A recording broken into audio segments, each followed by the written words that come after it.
Welcome guys on our YouTube channel Perfect Learning Club. As you know, me Aditya Misra as a chemistry mentor इस channel पे हूँ और पिछले 5 lectures में मैंने पढ़ाया एटॉमिक स्ट्रक्चर। उसके अंदर मैंने पढ़ाया आपको सब एटॉमिक पार्टिकल्स, कैसे एटम आए, मैटर क्या है, मॉलिक्यूल्स क्या है, एटॉमिक मॉडल्स, रदरफोर्ड के, थॉमसन के, इन सारी चीजों के बारे में बात की। और पिछले लेक्चर में हम अपने नेक्स्ट टॉपिक पे आगे बढ़े थे जिसका नाम था developments leading of the Bohr's model. उसके अंदर में हमने पढ़ा था इलेक्ट्रोमैग्नेटिक रेडिएशन क्या है और बाकी चीजें क्या है, स्पेक्ट्रा क्या है, इन सब के बारे में। फिर बात आई थी dual nature of EMR. Dual nature क्या, एक वेव नेचर और एक पार्टिकल नेचर। वेव नेचर के बारे में हमने क्या डिस्कशन कर लिया था। अब आगे बात आती है particle natures of EMR, electromagnetic radiation. तो आइए अब अपने लेक्चर में, अपने चैप्टर में, अपने इस प्लेटफॉर्म पे आगे बढ़ते हैं और आज आपको एक फिर से बहुत ही अच्छा सा अमेजिंग सा कॉन्सेप्ट मैं प्रोवाइड करता हूं। तो आगे बात आती है particle nature of EMR. EMR क्या है? Electromagnetic radiation. यह है अपनी एनसीईआरटी की पहली 2 लाइन। क्या? Some of the experiment. अपनी एनसीईआरटी क्या बोलती है? वो बोल रही है हमको कि some of the experiment phenomenon such as diffraction, point should be noted, diffraction and interference can be explained by the wave of EMR, electromagnetic radiation. तो एक बार फिर से हम स्टार्ट करते हैं विदाउट एनी टाइप ऑफ मोह माया। तो ये कह रहा है, एनसीईआरटी हमारी कह रही है, हमारा साइंस बोल रहा है कि ये डिफ्रैक्शन और इंटरफेरेंस, ये जो क्वालिटीज हैं ईएमआर की, वो सिर्फ ईएमआर के वेव नेचर से एक्सप्लेन की जा सकती हैं। ठीक, अब यहां पे बात आती है कि व्हाट इज डिफ्रैक्शन और व्हाट इज इंटरफेरेंस। तो इसको बहुत ज्यादा एक्सप्लेनेशन में हम आपको इसके नहीं ले जाएंगे क्योंकि ये टॉपिक थोड़ा एटॉमिक स्ट्रक्चर से हटके है। ये फिजिक्स का टॉपिक है।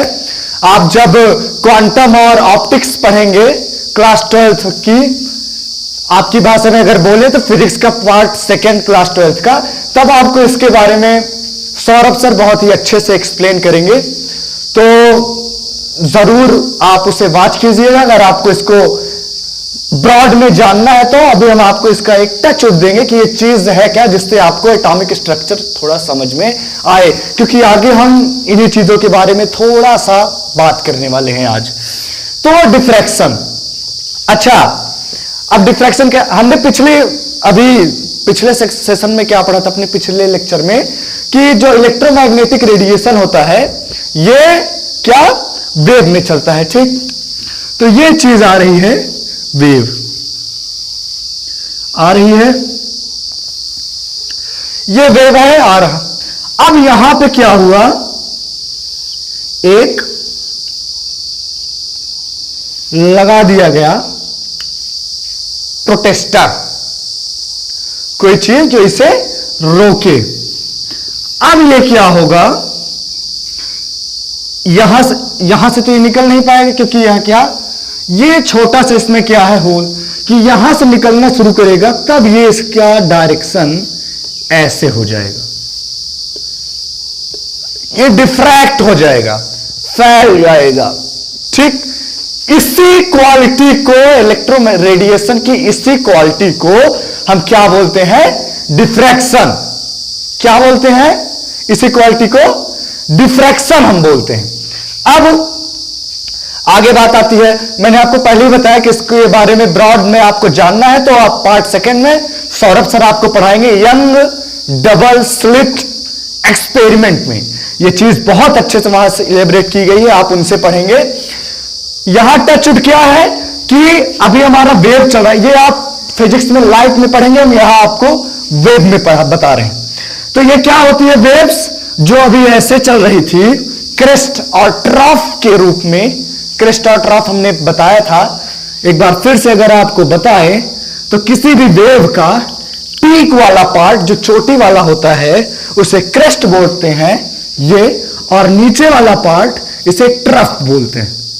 ये स्प्रिंग और ये गर्त, ठीक। तो जब ये किसी टकराव के किसी होल से ऐसे निकलती हैं तब ये इनकी डायरेक्शन फेल हो जाती है, डिफ्रैक्ट हो जाती है, तो इसे डिफ्रैक्शन बोलते हैं। अब बारी आती है इंटरफेरेंस क्या है, आप समझिए। इंटरफेरेंस क्या है अपना कि कोई भी वेव ये दो तरह का होता है।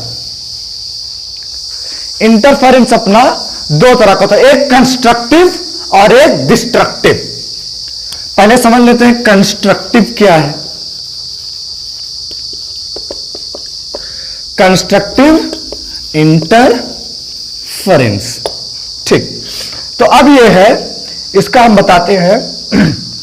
मान लीजिए कोई वेव ऐसे जा रही है, एक दूसरी वेव है वो भी ऐसे जा रही है, ठीक। एक वेव ऐसे जा रही है और एक दूसरी वेव भी उसी के साथ साथ ऐसे चल रही है।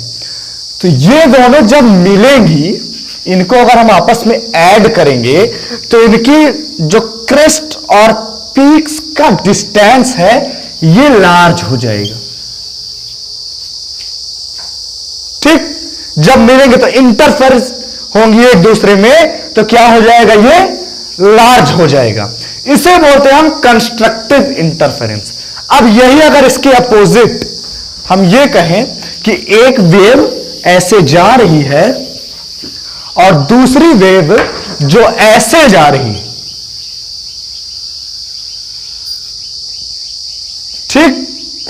एक वेव जो ऐसे जा रही है और दूसरी ऐसे, मतलब अपोजिट में चल रही है। जहां इसका क्रेस्ट जा रहा है वहां इस वाले का ट्रफ है, जहां इसका ट्रफ है वहां इसका क्रेस्ट है। तो जब ये अपोजिट वाली एक दूसरे में इंटरफेयर होगी तब ये हो जाएंगी स्ट्रेट, मिल जाएंगी। ये क्वालिटी जो है ये सिर्फ वेव नेचर से एक्सप्लेन होता है। क्यों? क्योंकि अच्छा एक हमको आप बताओ एग्जाम्पल, ये पार्टिकल से मिलकर बना है दोनों चीज, ये ऐसे ऐसे जा रहे हैं, तो क्या आपस में लड़ने के बाद ये कुछ ऊंचा ऊंचा होंगे ना, जैसे हैं वैसे ही रहेंगे, या फिर आपस में मिलने के बाद ये जीरो हो जाएंगे, मार्कर मार्कर रहेगा, डस्टर डस्टर रहेगा। तो वही चीज, लेकिन ये क्या है, वेव के साथ ऐसा नहीं होता। वेव जब क्या साथ में चलेंगी वो होंगी तो क्या होगा, मिलजुल के ऊंचा कर लेंगे, और जब अपोजिट वाली एक दूसरे से मिलेंगी तो वो जीरो हो जाएंगी, स्ट्रेट हो जाएंगी। ये क्वालिटी, ये कैरेक्टर सिर्फ वेव का होता है, पार्टिकल्स का नहीं। तो इसलिए दोनों जो क्वालिटीज हैं ईएमआर की, ये सिर्फ ईएमआर के वेव नेचर से क्या होती हैं, डिफाइन की जा सकती हैं, एक्सप्लेन की जा सकती हैं, पार्टिकल नेचर से नहीं। तो अब वेव नेचर को हमने इलेबरेट कर दिया, बातें वेव नेचर की हो गई।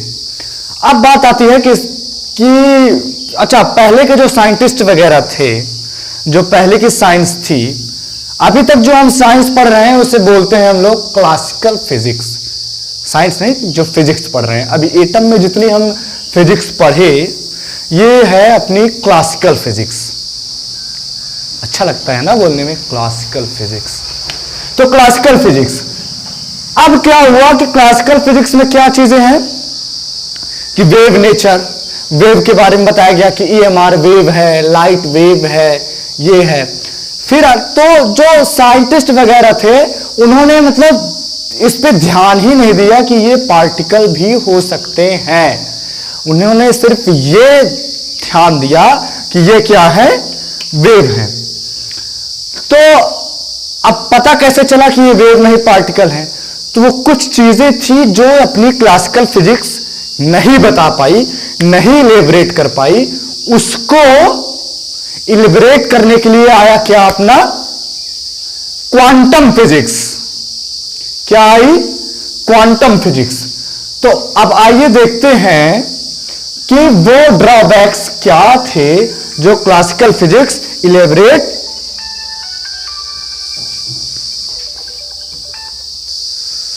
तो क्या क्या चीजें थी वो जो नहीं कर पाई? पहला BBR, ये समझ जाओ, ये क्या बताएं, अब इसके बारे में क्या ही कहें, आगे पढ़ेंगे इसके बारे में जानोगे। Black body radiation. क्या? ब्लैक बॉडी रेडिएशन, ये क्या है अब आगे हम अभी बताएंगे इसके बारे में। अभी ये जानो कि जो अपने क्लासिकल फिजिक्स थी, जो अपना वेव नेचर था, ये BBR का ग्राफ इसने कुछ और एक्सपेक्ट किया था और ग्राफ कुछ आया और, तो ये उसे इलेबरेट नहीं कर पाई। दूसरा फोटो इलेक्ट्रिक इफेक्ट, ये फोटो इलेक्ट्रिक प्रभाव को नहीं एक्सप्लेन कर पाया। Variation of heat capacity of solids, solids में कैसे हीट कैपेसिटी की वैरायटीज जो है ये उसे नहीं इलेबरेट कर पाए। और ये हाइड्रोजन में लाइन स्पेक्ट्रा को नहीं बता पाए। ये चार इनके मेजर ड्रॉबैक्स हैं। अब इनके एक एक के बारे में हम अभी जानेंगे। ठीक, तो ये क्या है अपनी क्लासिकल फिजिक्स की ड्रॉबैक।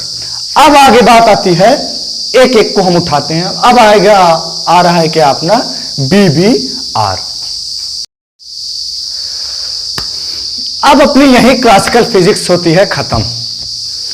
अब आती है,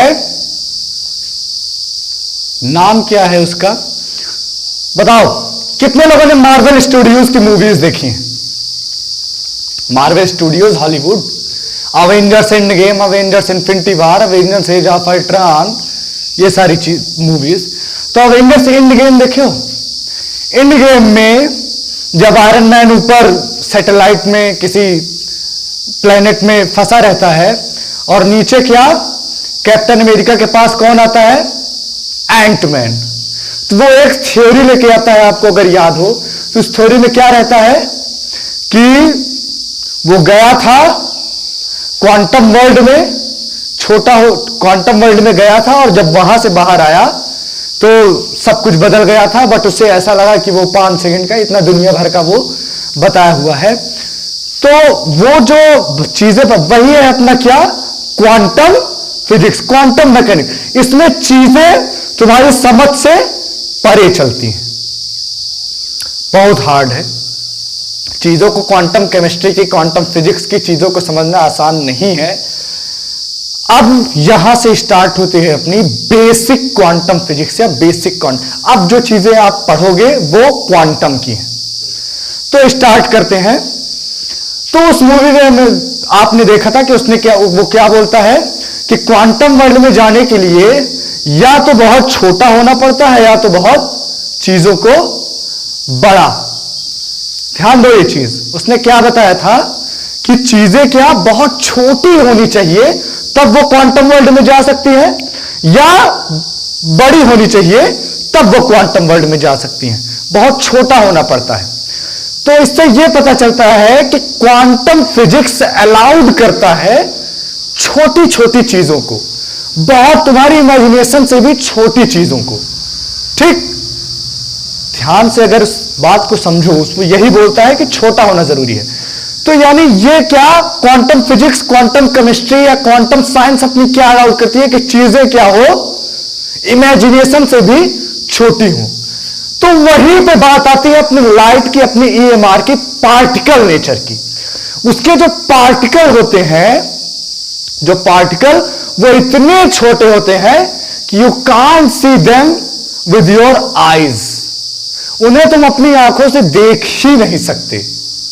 उनके लिए अलग से इक्विपमेंट से, उनको स्पेशली इक्विपमेंट से देखने के लिए।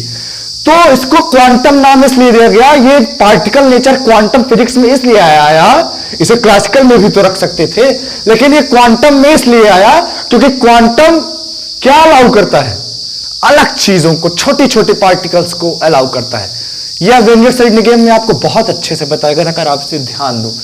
तो इसलिए इसको क्वांटम में रखा गया, क्या कि ये क्या, बहुत छोटा। तो पार्टिकल नेचर जब आया, पार्टिकल नेचर आया, तो पार्टिकल नेचर में क्या बताया गया कि जो अपना ईएमआर है ये वेव होने के साथ साथ पार्टिकल है, बहुत छोटे छोटे छोटे छोटे पार्टिकल हैं जो इतनी तेज से मूव कर रहे हैं, जो इतनी तेज से मूव कर रहे हैं कि इन्हें हम अपनी आंखों से देख नहीं सकते। आपको एक नॉलेज की बात बताएं, ये उसी इंड गेम में दिखाया गया था कि ये जो अवेंजर्स होते हैं ये टाइम में पीछे चले जाते हैं, 5 साल पीछे जाके वो दुनिया भर का स्टोन जो होता है उसे लेके आते हैं, सारी चीजें। अच्छा, तो क्या ये पॉसिबल है? पॉसिबल है कि आप टाइम में पीछे जा सकते हो, आगे जा सकते हो, ये चीज? जी बिल्कुल पॉसिबल है, ये पॉसिबल है। क्वांटम फिजिक्स इसे कहती है, इसे ही तो कहते हैं क्वांटम फिजिक्स, जो किसी के समझ में। क्वांटम फिजिक्स ये कहती है कि अगर किसी ऑब्जेक्ट का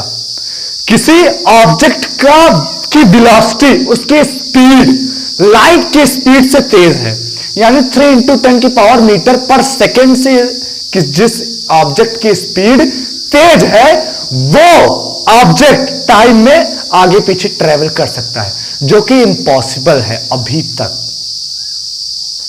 लाइट से स्पीड तेज, लाइट से स्पीड, अब लाइट का क्या, यही थोड़ी कि 3 × 10⁸ है, अलग अलग मीडियम में अलग अलग है।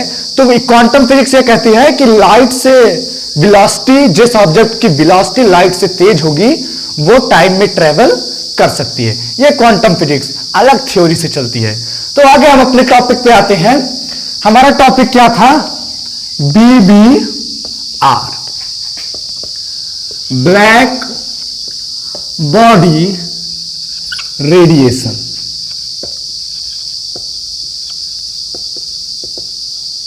ठीक, अब इसमें एक वर्ड आया है ब्लैक। आज देखो मैंने ब्लैक टी शर्ट भी पहनी, तो वर्ड ब्लैक। अब ये चीज मुझे बताओ, ये टी शर्ट आपको दिख रही है क्या? ब्लैक। ये बोर्ड क्या दिख रहा है? व्हाइट दिख रहा है ना। एक कॉमन सी चीज हमको बताओ आप, कि लाइट, आपने ये पढ़ा होगा क्लास 10th में जब लाइट चैप्टर आया, तो light, what is light? Light वह मीडियम है जिससे हम किसी भी ऑब्जेक्ट को देख सकते हैं। ठीक, यानी अगर लाइट की थ्योरी चले, ऑप्टिक्स से चले हम, ऑप्टिक्स क्या कहती है कि किसी भी चीज को हम बिना लाइट के नहीं देख सकते। हम किसी को देख रहे हैं तो वो क्या, लाइट है। हम ये मार्कर देख रहे हैं, ये बोर्ड देख रहे हैं, ये आप हमको देख रहे हैं लाइट की वजह से। तो अगर हम चीजों को लाइट से देखते हैं, और लाइट में कलर कितने होते हैं? 7 विबग्योर,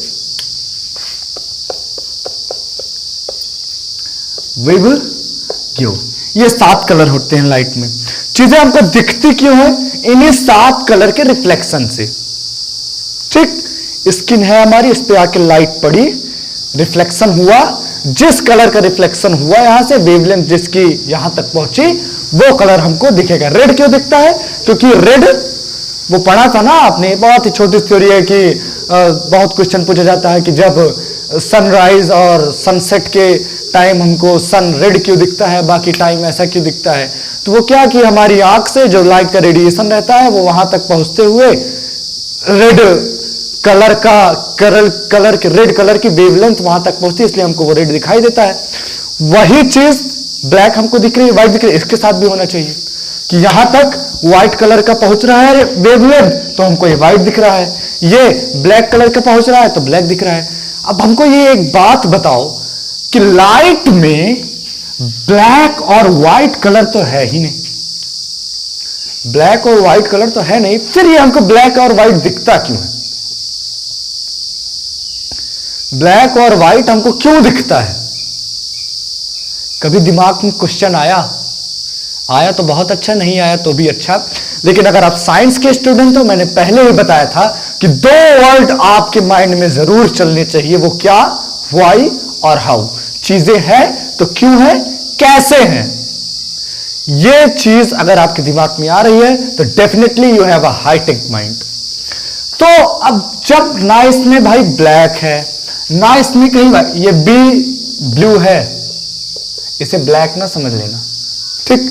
तो ना इसमें ब्लैक है ना इसमें व्हाइट है, तो हमको व्हाइट और ब्लैक दिखते क्यों है? व्हाइट और ब्लैक दिखते क्यों है? इसका कारण ये है, प्यारा सा कॉन्सेप्ट है कि जो ब्लैक कलर होता है, ब्लैक कलर क्या करता है? ये सारी वेवलेंथ को ऑब्जर्व कर लेता है। क्या करता है? सारी चीज वेवलेंथ को, सारे कलर्स के, सातों कलर के वेवलेंथ को ऑब्जर्व कर लेता है, फिर इमिट करता है।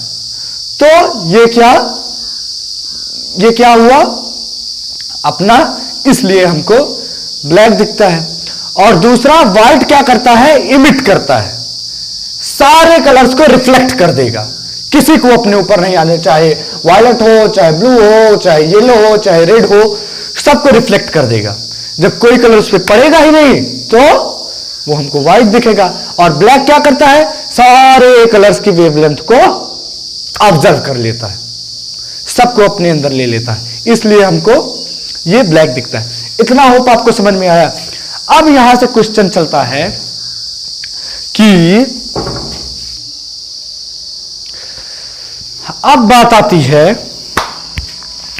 कि हमारी 11th 12th तक की फिजिक्स ने, 11th नहीं 10th तक की फिजिक्स ने, यानी क्लासिकल फिजिक्स ने, क्लासिकल साइंस ने ये कह दिया कि ब्लैक ऑब्जर्व कर लेता है, इसलिए वो ब्लैक दिखता है, ये उन्होंने बोल दिया।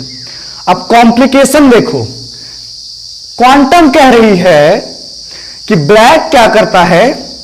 इमिट कर, ऑब्जर्व करता है, सभी फ्रीक्वेंसीज को ऑब्जर्व करने के बाद इमिट भी करता है, यानी उन्हें बाहर भी निकाल देता है। अब बात आती है यहां बात यह फंसती है कि जब वो इमिट कर रहा है सभी फ्रीक्वेंसीज को, सभी वेवलेंथ्स को, सभी कलर को इमिट कर रहा है, तब तो उसे लाइट प्रोड्यूस करना चाहिए। और जब वो लाइट प्रोड्यूस करेगा तो लाइट हमको व्हाइट दिखनी चाहिए, क्योंकि सारी कलर्स उसमें शामिल हैं। तो ये हमको ब्लैक फिर क्यों दिखता है? ये बात आती है यहां। भाई बात सही है कि नहीं? 7 कलर से मिलकर लाइट बनती है, बोल दो हाँ। 7 कलर से मिलकर लाइट बनती है, उसके बाद वो लाइट हमको उजाला दिखता है व्हाइट कलर की।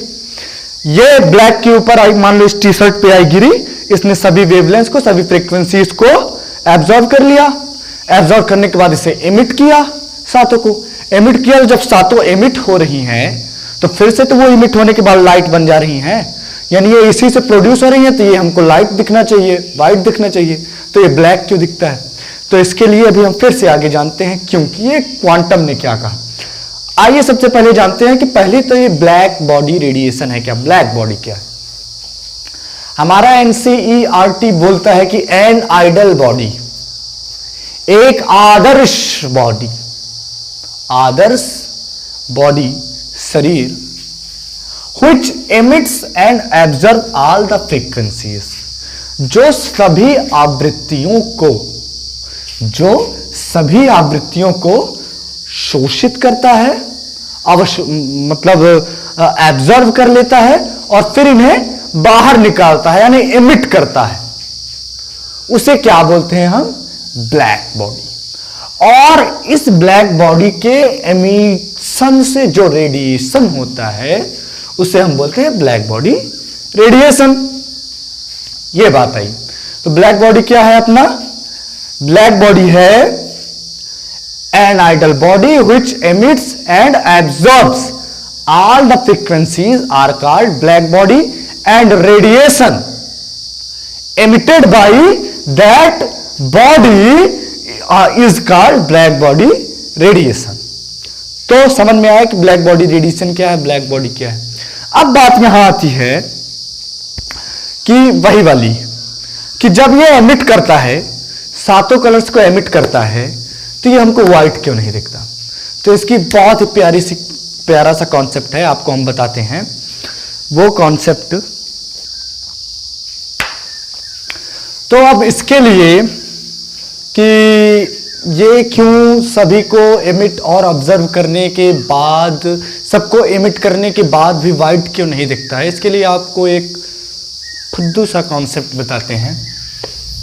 ये एक ग्लास लेते हैं, मान लो ये व्हाइट है, ये एक लेते हैं, ये ब्लैक है, इस पे लाइट आ रही है।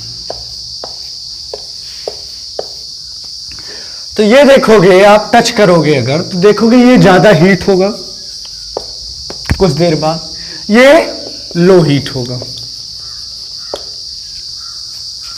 ठीक, इससे क्या पता चलता है, इससे ये पता चलता है कि ये लाइट नहीं एमिट करता, ये हीट एमिट कर रहा है। और ये क्या कर रहा है, लाइट को रिफ्लेक्ट कर रहा है, इसलिए कम हीट हुआ।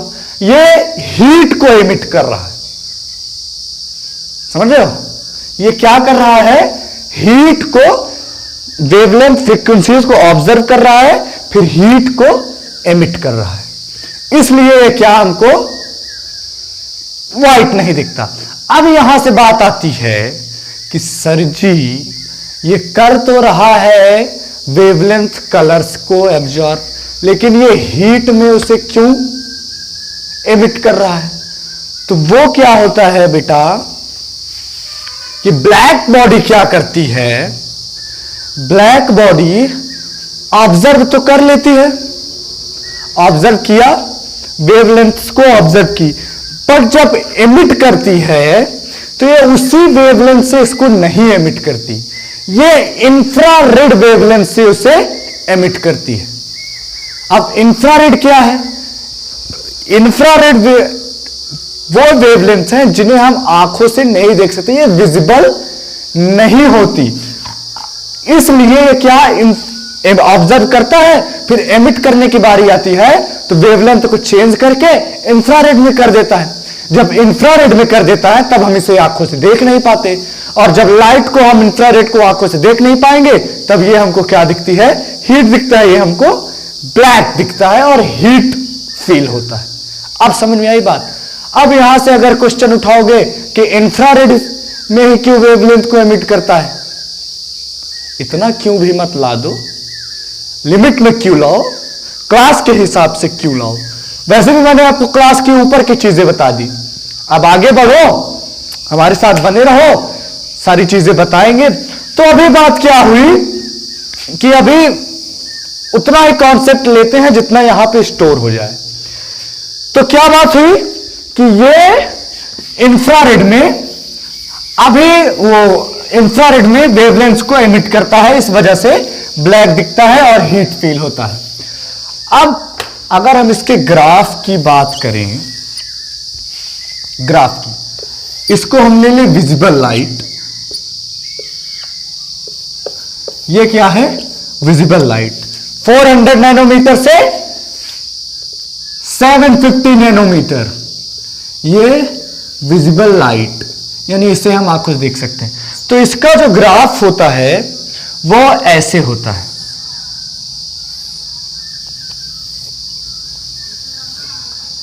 ठीक, यानी जो ये क्रेस्ट हैं ब्लैक बॉडी रेडिएशन के, वो इसमें नहीं आते, इससे दूर रहते हैं, इंफ्रा पार्ट में रहते हैं, विजिबल पार्ट में नहीं रहते। आपने पुरानी लाइट्स देखी होंगी, पुरानी लाइट्स क्या करती थी, हमको लाइट कम देती थी, हीटनेस ज्यादा देती थी।